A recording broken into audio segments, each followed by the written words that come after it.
Pues ya estaríamos, ¿no? Estaríamos en marcha. Hace pocos días. Del último vídeo, digo. No hay mal que por bien no venga. Todo tiene su explicación y su porqué.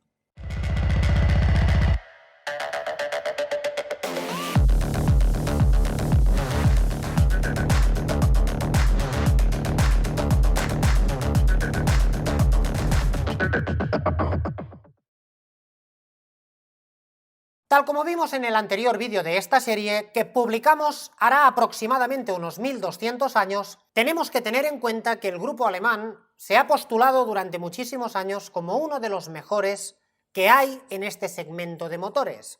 Esto no es gratis, nadie le ha regalado esta hegemonía, se la ha tenido que labrar y además no ha sido sencillo a lo largo de muchísimos años. La primera parte de este vídeo, que os dejo por aquí por si alguno no lo ha visto todavía, hablábamos de cierta cantidad de modificaciones en la mecánica que han ayudado a dar un pasito adelante a esta tecnología. El hecho de llegar a una sonoridad reducida, especialmente en motorizaciones diésel de inyección directa, significa que todos aquellos sonidos que estaban enmascarados porque existía uno mayor, ese sonido típico tractoril de los diésel de inyección directa de antaño, pues lógicamente cuando conseguimos mitigar toda esta sonoridad, aquellos otros accesorios a los que nadie le ha prestado atención con anterioridad, salen a relucir.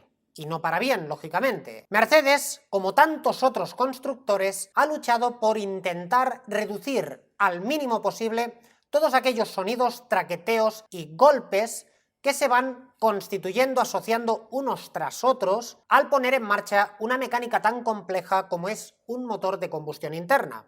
En materia de inyección, como ya vimos con anterioridad, acompañando a este sistema de inyección con inyecciones previas, debemos recordar el hecho de que este tipo de incorporación de inyecciones previas trae consigo otra serie de mejoras, y es el hecho de que el punto de inyección principal podemos retrasarlo hasta tal punto que después del punto muerto superior, en muchas ocasiones, es cuando se hace la inyección principal. Esto era algo impensable con anterioridad, puesto que necesitábamos un tiempo prudencial para poner en marcha la ignición. Si además reducimos la relación de compresión de la motorización, pues lógicamente conseguimos un todo. Sobre la reducción de la relación de compresión hablaremos muchísimo más en otros vídeos, por tanto no entraremos a valorar cuál es el motivo y cuáles son las ventajas de esta reducción, que a priori suena bastante contradictorio. El hecho de conjugar ambas tecnologías, es decir, preinyecciones por un costado y reducción de relación de compresión por otro, mejora sustancialmente la sonoridad en el habitáculo de los vehículos. Lógicamente, otras sonoridades mucho más reducidas que no eran audibles con anterioridad, ahora sí lo son. Todo el sistema de alimentación y escape pasa por un tren que debemos controlar y además es un beneficio para la propia mecánica el hecho de controlarlo bastante fino. Mucha holgura es mucha sonoridad, pero además existe una pérdida de prestaciones en los motores. Poca holgura queda atacado y por tanto el motor lo vamos a romper mucho antes de lo debido. Y quedar con la holgura precisa no es algo que pueda llegar a ser exacto en algo mecánico que ajustamos de una manera determinada. Por tanto, debemos encontrar una solución que ayude a las dos partes y que mejore sustancialmente el resultado final. Como es evidente por la presentación, está claro que estamos hablando del taqué hidráulico, y hablar en estos años de un taqué hidráulico parece del Jurásico, pero hay que entender el contexto histórico, porque realmente las motorizaciones diésel normalmente han estado asociadas a un ajuste mecánico, puesto que las presiones de trabajo son muchísimo más exigentes. Mercedes, como tantos otros fabricantes, opta por estandarizar la incorporación de un taqué hidráulico, que de paso mata dos pájaros de un tiro. Debemos comprender que todos los sustitutivos a algo automático pasan por una regulación manual. Por tanto, hace falta que un operario, de vez en cuando, ajuste esas mecánicas. En pantalla estáis viendo tres de los modelos sustitutivos a un taqué hidráulico. En este caso estamos viendo un OHV, también un SOHC y también un sistema de regulación clásico por taqué rígido, bien sea con la incorporación de una plaquita con una medida determinada o bien directamente con un taqué que va por medidas. Estos tres sistemas son los empleados como sustitutivo de un taqué hidráulico, pero todos ellos tienen inconvenientes. De izquierda a derecha, siendo el de la izquierda el que más necesidades tiene, puesto que más piezas en movimiento tiene también, pues tiene una sonoridad alta y la cantidad de veces que hay que regular ese sistema son muchas. Ya no solo contando con el desgaste de válvulas por la erosión típica de los gases, sino también por el desajuste, desacople, por la movilidad que tienen todo ese conjunto de piezas. Si pasamos al lado derecho, pues cuando tenemos un árbol de levas que ataca directamente sobre un taqué, la cantidad de piezas es muy reducida, pero no obstante, el desgaste que pueda llegar a ocasionar o originarse propiamente en el asiento de la válvula y también en la válvula, será un motivo para tener una holgura mayor o menor según hacia dónde atacamos. Pensar que las inversiones normalmente son a largo plazo. Y esto lo digo porque el sistema elegido por Mercedes estuvo en marcha bastantes años. Sentó una base que le fue muy bien para modelos posteriores. Fijaos que además del sistema incorporado, partimos de una base con una cuna de una sola pieza. Y esta cuna no solo tiene como pretensión el acople de los taqués en sus alojamientos, sino que pretende también acoplar los árboles de levas de una sola pieza con un conjunto extraíble. Esto es algo que ha dado bastantes beneficios a la marca, y no lo digo porque tenga muchas reparaciones, sino justo por lo contrario. Es uno de los sistemas más solventes que existen con sistema dos piezas. Si hablamos del funcionamiento de un taqué hidráulico, pues lógicamente, como su nombre indica, estamos utilizando cierta cantidad de propiedades que acostumbramos a utilizar en automoción, y es el hecho de que siempre decimos o siempre comentamos que los líquidos no son comprimibles. En realidad sí lo son, pero a las temperaturas y presiones a las que trabajamos habitualmente, pues lógicamente la capacidad que tenemos para poder reducir el espacio que ocupa un líquido es muy reducida. Por consiguiente, el aumento de densidad de esa pequeña reducción es que tiende a cero. Por tanto, decimos que no son comprimibles, ¿no?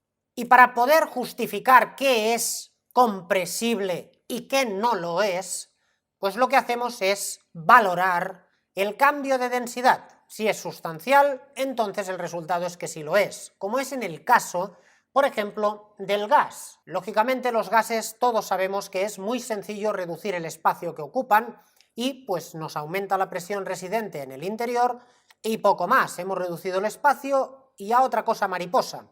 En el caso de los líquidos esto no es así y por tanto utilizamos los líquidos como si se comportasen como un sólido.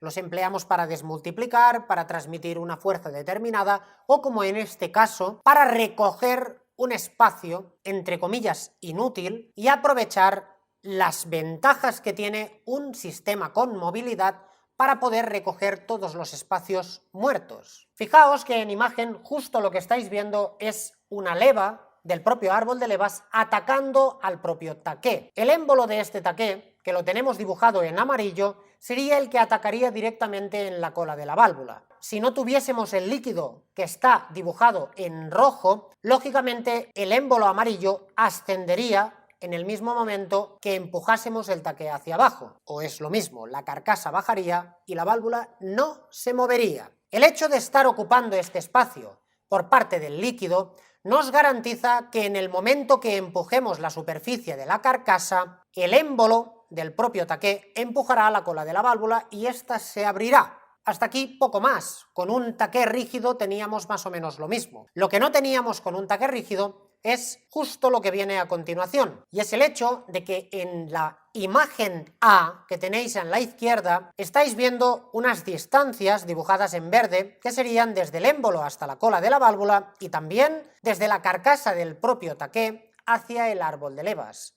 Estas distancias son insalvables en cualquier sistema mecánico, puesto que o lo regulamos en frío o lo regulamos en caliente, pero debemos mantener una distancia que permita las dilataciones y también aquellos desajustes típicos por la erosión, desgaste o cualquier otra circunstancia. En el caso que nos ocupa, esto ya no es así, puesto que la siguiente parte, que sería la B, podemos ver que la incorporación de aceite en esta cámara que se proyecta encima del propio émbolo y debajo de la carcasa, lo que realiza es una actuación del émbolo hacia abajo y de la carcasa hacia arriba, rellenando el hueco y de este modo secando las distancias que quedan nativas entre carcasa y árbol y entre émbolo y cola de válvula.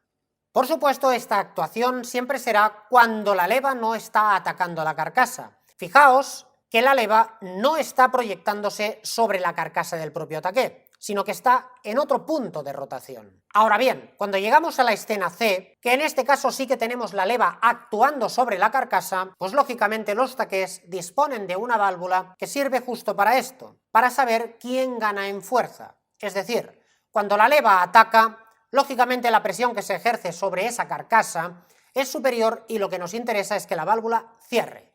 Cerrando la válvula, todo el líquido que esté en el interior va a quedarse en esa posición, de manera que la válvula se abrirá tal como se ve en la flecha inferior. Lógicamente, claro que es importante, porque estamos hablando de algo de 1997 y todo lo obvio que queráis hoy, entonces no lo era tanto. En cuanto a optimización de recursos se refiere, debemos gran parte de estos avances en materia de motorizaciones diésel a un pequeño componente del que a mí, en lo personal, es uno de los componentes más importantes o de los que más me gustan dentro de las motorizaciones. Efectivamente, estoy hablando de los turbocompresores. Está claro que no ha venido a ocupar un espacio que no existía con anterioridad. Es una herramienta que mejora las propiedades y prestaciones de cualquier motorización. Debemos recordar que una motorización diésel antigua, no turboalimentada, era una mecánica rocosa, estupenda para hacer miles y miles y miles de kilómetros, pero aburrida como un desfile de caracoles. ¿Qué queréis que os diga? Lo que son precisamente prestaciones, pues va a ser que no. Si únicamente aportamos un turbo clásico, vamos a disponer de un rango de usabilidad del propio motor bastante estrecho. Es decir, o trabajamos muy bien a bajas revoluciones o lo hacemos a altas revoluciones, o bien a un rango medio y entonces lo hacemos mal arriba y abajo. Esto es algo que la única manera de solucionarlo es ampliar el rango de usabilidad, y esto pasa por reducir masa en piezas internas del motor, además de cigüeñal y las carcasas y todo lo que vosotros queráis, puesto que mover masas es algo que consume muchísima energía y que origina una latencia. Debemos considerar el hecho que la elección de un turbocompresor no es algo sencillo, porque tenemos diferentes tamaños de rueda compresora y exactamente lo mismo con la turbina. Claro, ¿qué nos quedamos? ¿Un turbo pequeñito o un turbo grande? Ese es el problema.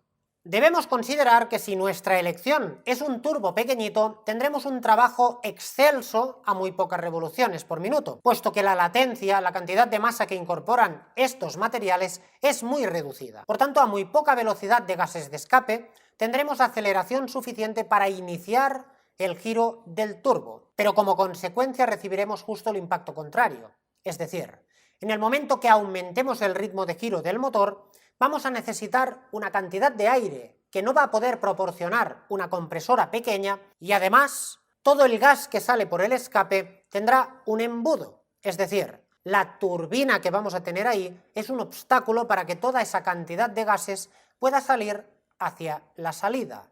Si nosotros decidimos montar un turbo con una turbina grande y una compresora grande, vamos a originar el escenario completamente contrario. En el momento que nosotros pulsemos el acelerador, no tendremos presión y no será hasta muy tarde cuando tengamos gases suficientes para iniciar el giro, porque la masa es grande, porque el diámetro es grande y todo ello necesita una velocidad de gases que no tenemos a un ritmo pequeño, a un ritmo bajo. Ahora bien, en el momento que iniciemos ese gran turbo, lógicamente tendremos una entrada descomunal de potencia y notaremos la sensación que buscamos en un turbo, pero sigue siendo un motor de rango estrecho de usabilidad. Pero si únicamente podemos decidir uno, ¿cuál sería el correcto? En esta ocasión, la incorporación de un nuevo sistema a este tipo de motorización, amplía en este caso el rango de utilización de este tipo de motorizaciones, siendo muchísimo más atractivo para el público generalista. Estoy hablando efectivamente de la geometría variable en los turbos. Mejora ya no solo las prestaciones, sino que trabajando con los demás accesorios incorporados a esta motorización, da un paso, y además agigantado, hacia adelante en motorizaciones diésel. Claro, algunos se estará preguntando cuál es la ventaja, puesto que el motor realmente es el mismo y los gases, la cantidad de ellos, también. La diferencia está en cómo trabajamos con los gases, no propiamente en ellos. El hecho de incorporar una serie de álabes con movilidad permite poder tamizar los gases del escape y de esta manera poder desarrollar diferencias de velocidad que de otra manera no serían posibles. Es decir, a 1000 revoluciones por minuto tengo una serie de gases que salen por el escape a una velocidad determinada. Si esa velocidad no es suficiente para mi turbo, pues no tengo otra solución. No hay nada que podamos hacer, a excepción de incorporar una geometría variable. Numerados como 1 y 2, tenemos dos posiciones, abierto prácticamente en la imagen 2 y cerrado prácticamente en la imagen 1. Lógicamente, el hecho de cerrar una puerta obliga a que todos aquellos gases que pasaban con la puerta abierta pasen por una sección más reducida, que por consiguiente tienen que acelerar su paso, porque de lo contrario no seríamos capaces de evacuar y se generaría una presión atrás. Consideraremos que la presión que hay atrás es parte del juego. Lo que pasa por I1 serán los gases, pero en esta ocasión con más velocidad. Esa velocidad es la que vamos a utilizar para arrancar muy rápido con el turbocompresor. Por tanto, tendremos bajos generosos y cuando ya tenemos una velocidad sustancial, porque de forma natural el motor ya la ha aportado, en los gases del escape me refiero, lógicamente, pues tenemos la posibilidad de abrir estas compuertas con mayor dimensión y de este modo poder funcionar con el motor correctamente a altas revoluciones también, ampliando así la horquilla de trabajo de estas motorizaciones comparadas con versiones anteriores de la misma mecánica. Lógicamente, todo no podía ser bueno ni flores para el usuario. En este caso, la incorporación de geometría variable en el turbocompresor trae asociada una herramienta que los fabricantes y posteriormente los gobiernos han utilizado para limitar las funciones cuando algo no acaba de funcionar correctamente. Y esto es precisamente el control sobre la geometría variable del turbo. Debemos considerar que cualquier tipo de inconveniente que perjudique a las emisiones contaminantes será motivo para que la unidad de mando gestione sobre el actuador que permite la depresión sobre el pulmón de actuación de la geometría variable. Esto como consecuencia tiene que en el momento que tenemos cualquier tipo de deficiencia en un accesorio que implique estas emisiones, vamos a perder la potencia por completo. Hablemos ahora de otro avance, para mí uno de los más significativos en materia de automoción de los últimos 100 años, y es la incorporación de un lenguaje con el que podamos hablar con los vehículos.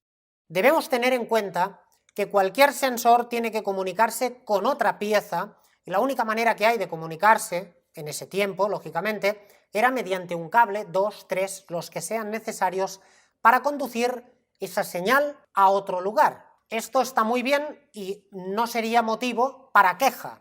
El problema es cuando, por ejemplo, el sensor de revoluciones tiene que comunicarse con diferentes centralitas. Entonces, ¿cómo hacemos esto? Si tenemos un sensor de velocidad, una de dos. O tiramos una instalación eléctrica a cada uno de los sistemas que necesita esta información, o bien generamos un lenguaje, ofrecemos esta información en un torrente de datos y que cada calculador decida cuándo necesita recoger esa información. Esto es justamente lo que hace, lo que aporta el sistema CAN bus, una reducción sustancial de las instalaciones eléctricas dentro de cualquier habitáculo y además una herramienta perfecta para poder colaborar con el mecánico a la hora de reparar un sistema. Como ejemplo de la enorme utilidad que tiene el CAN bus dentro de la automoción actual, os mencionaré un sensor, o en este caso 3 embebidos en uno, que incorpora el OM611 por primera vez, pero que vino para quedarse, puesto que en la actualidad todavía funcionamos con el mismo sensor. En imagen estáis viendo un sensor que nos da la lectura de la temperatura, del estado y del nivel del aceite. Por tanto, 3 sensores en un encapsulado que veis en imagen. Toda esta información, la calidad del aceite, el nivel y también la temperatura, podamos reproducirlo únicamente en un hilo. Fijaos que en imagen tenemos la instalación eléctrica justo de este sensor. Como veis, hay 3 conductores. Algún despistado dirá, bueno, hay 3 conductores, un conductor para cada una de las señales que vamos a reproducir, temperatura, nivel y calidad de aceite. En realidad no es así. Todos sabéis que para poder controlar la altura de algo necesitamos más de un hilo. Para la calidad lo mismo y para cualquier otro tipo de sensor también. En este caso no es diferente. Como veis, en los extremos tenemos 0 y 5 voltios y únicamente el conductor central será el que reproducirá todas las señales en un tren de datos. Me gustaría que vieseis realmente un oscilograma que reproduce justo lo que queremos. Estamos utilizando el PWM, el ancho de pulso modulado, precisamente para poder saber las diferentes temperaturas que podemos llegar a recoger. Si yo quiero reflejar 20 grados en el aceite o 200 grados en el aceite, necesito poder cambiar algo que le dé esta información al módulo. Lógicamente, el ancho de pulso modulable permite esto. Fijaos que lo primero que vamos a leer será la temperatura. La parte activa de la señal será quien nos dirá la temperatura a la que está el aceite. Descenderemos a 0 y en un lapso de tiempo controlado, que ahí está el kit de la cuestión, sabremos que del 100% de la señal, es decir, lo que tenemos entre las 2 flechas, únicamente la parte verde será lo que nos reflejará la temperatura.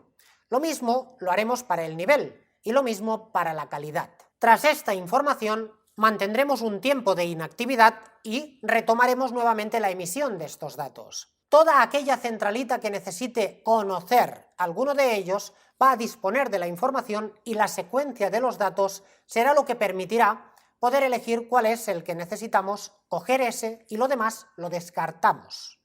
Es algo impresionante de aquel tiempo que merece especial mención. Volviendo nuevamente a la mecánica, debemos considerar que aquí no se ha terminado la fiesta. Si hablamos de la transmisión, también se ve involucrada en un problema y es un problema sustancial.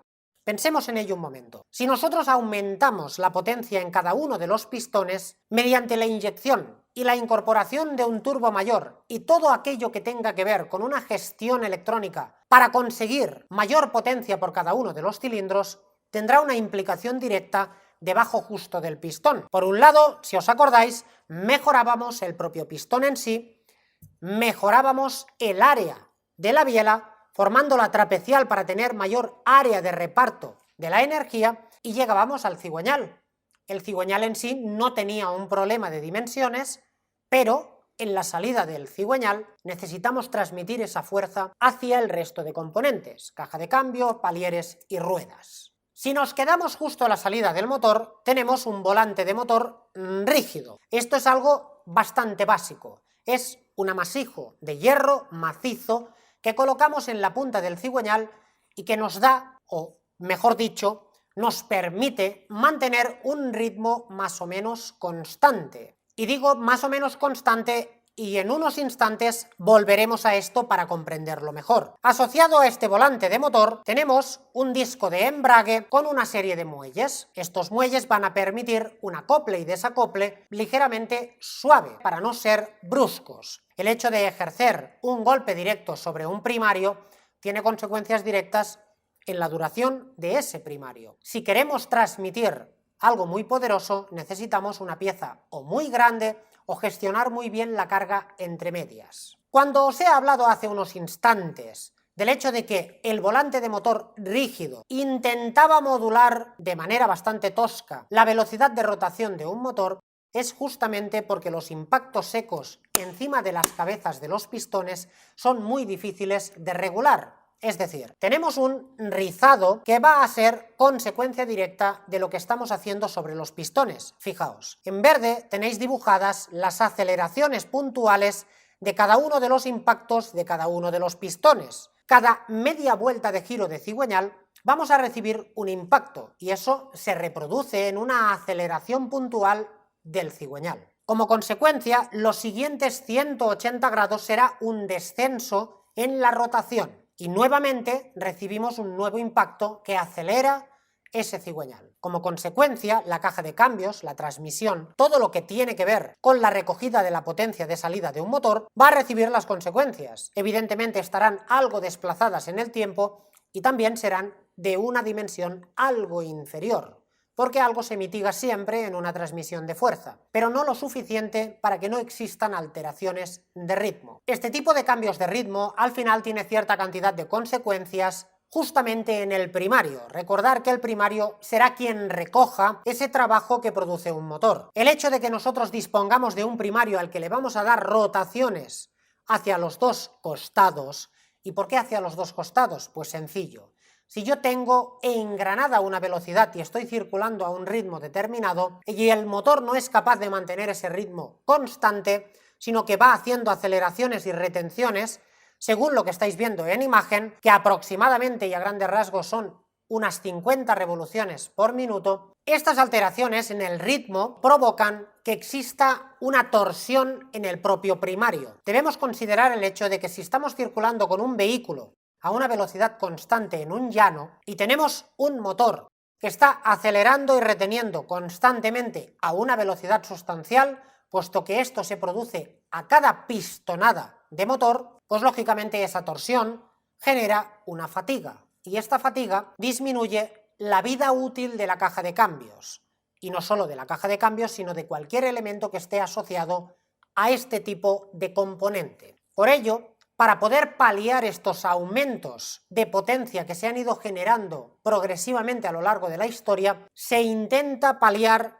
con algo que podamos colocar en medio. Y esto que podemos colocar en medio va a absorber justamente los impactos. Fijaos que en imagen lo que tenéis es un impacto a 0 grados, otro a 180, otro a 360 y otro a 720, justo coincidiendo con el motor que nos ocupa, que es de 4 cilindros y 4 tiempos. La pieza que vamos a poder colocar en medio será justamente un volante bimasa, esta pieza que todos adoráis, no disimuléis. Sé que en el fondo adoráis el bimasa, igual que la EGR y otra serie de peculiaridades que hemos ido presentando en el canal. La idea es muy sencilla. Disponemos de un par de masas, A y B. La masa A la tenemos anclada al cigüeñal y la masa B la tenemos asociada a la caja de cambios, siempre y cuando tengamos embragado. Cuando tenemos el embrague no pisado, en ese caso tenemos esta parte, la masa B, asociada al giro de la caja de cambios. Por tanto, hemos generado de la misma masa que tenía un solo volante de motor,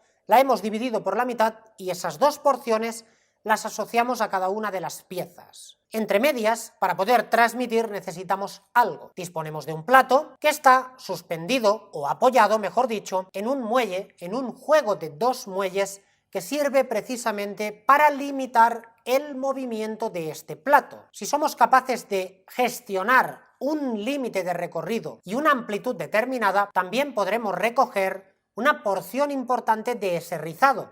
Es decir, cuando el motor está girando relativamente más lento, vamos a ceder la potencia que hemos recibido con anterioridad. Y cuando tenemos el motor en el punto álgido, que por tanto girando más deprisa que el primario, vamos a utilizar los muelles para recoger este diferencial. Por tanto, estamos amortiguando en definitiva la rotación, el giro, traduciéndolo directamente en esto que estáis viendo en imagen, que es que en verde seguimos teniendo la alteración del propio motor, de la rotación del motor, pero en rojo tenemos la salida. Fijaos que es sustancialmente más reducida. Esto tiene una implicación directa en algo conocido, y es el hecho de que si un fabricante sabe que con la aplicación de un volante de motor X, en este caso bimasa, podemos reducir en materiales, pues vamos a hacer la caja de cambios con unos materiales más reducidos, más simples, el embrague también, y todas aquellas partes que sean susceptibles a no soportar esa fatiga que os he comentado con anterioridad y que ahora, como consecuencia de la instalación de un bimasa, ya no será necesario, pues lógicamente vamos a adelgazar y abaratar esa parte. Esa es quizás la parte que no me gusta y que no le gusta a la mayoría de usuarios, pero unas cosas traen las otras. Si queremos un vehículo que pese 4 toneladas es sencillo. lo llenamos de hierro y solucionado. Pero en la actualidad, para poder mantener la cantidad ingente de sistemas que hay en un automóvil, hay que adelgazar todas las partes, porque de lo contrario iríamos sentados en tanques. Y bien, esto ha sido todo por este vídeo, espero que os haya gustado, y si es así... No quiero pasarme el día purgando mis inyectores. Es una operación desagradable.